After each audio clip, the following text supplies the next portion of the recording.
The most natural thing when you're in pain is to fight it. What works well for acute pain doesn't seem to work that well for chronic pain, does it? Why is that? And how does this lead to even more suffering? You'll get to know all of this in this video. And in the end, the first step out. When you're in pain, the first normal reaction is to get away from it. This is perfectly understandable. Pain is an alarm signal, helping your body to minimize structural damage. It reminds us to take care of our bodies. But for chronic pain, something changed. Pain is not a hint to a structural damage anymore. At least, this is true for most cases. But since it won't go away, we start to fight it fervently over time. We try to avoid it, escape it, numb ourselves, do so many things just not to feel what our brain is giving us. In a lot of cases, this becomes a huge trap. There are 3 reasons why fighting the pain rarely works and leads to more suffering for most people with long-standing pain. First, fighting chronic pain can keep you trapped. We often find pain as if it comes from an outer source, an outer enemy, something we can besiege and it won't be there anymore. This is certainly true when we fight against bacteria, a virus, or something that is foreign to our body. In these cases, we can be really successful. But unfortunately, that's not what chronic pain is.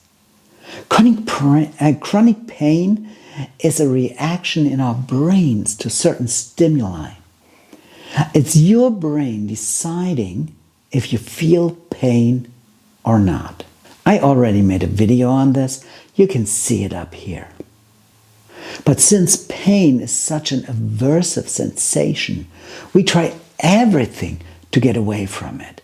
Maybe you try to sleep, take medication, get angry, give up and surrender, or do more and more therapy. And the pain keeps coming back. Maybe it changes a bit over time, but still most of us feel the pain is unfair and sticks with us. Additionally to the actual pain, suffering stacks up upon it. Most people feel more and more tensed up, have to deal with fear, withdrawal, frustration, loneliness, sometimes even helplessness or hopelessness. Can you relate to that? Even if not, I'm sure you understand that this is not a good place to be. And the worst thing about it is that we do all these things just to get rid of the pain over and over again. Finally, it puts the pain more and more in the center of our lives. The more we want to get rid of it, the more it plays an important part in our lives. Second, stress. Since fighting the pain is not really successful, we experience more and more frustration and helplessness. That's what I just said. This leads to nothing else than a stress reaction in our bodies. Sometimes even fear of the pain. Science, which looked at what's happening in the brain, found the source for it in the limbic system.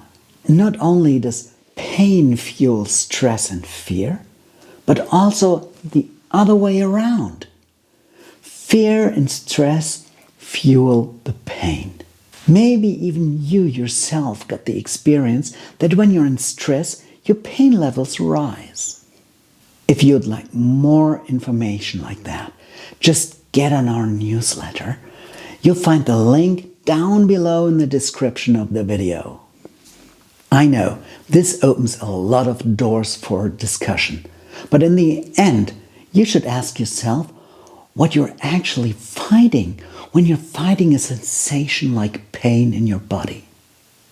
Let's look at it from another, maybe a bit strange angle. We're just exchanging pain with another sensation like excitement.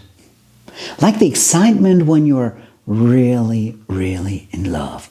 Have you ever experienced being crazy in love, but your mind knew this is the dumbest thing you can do? If so, do you remember how nerve-wracking it was to fight the excitement whenever you saw him or her, or even just thought of them? Here it seems to be clear what you're fighting. Yes, right. In the end, you're fighting yourself. And this can just leave you exhausted and frustrated. And could you just stop having these feelings for the other person? It's really wonderful and exceptional news, since when you realize this, you get the foot in the door to change something very important for your life. So, what's your way out of this dilemma? Let me know in the comments. Well, as I promised, I'll give you the first step out of this vicious circle. The first step is to notice what's happening. This is pretty simple, but not always easy. Put your hand to your heart and see how well the things you do actually work to get you to a better life. It's really, really important that you're very honest to yourself here.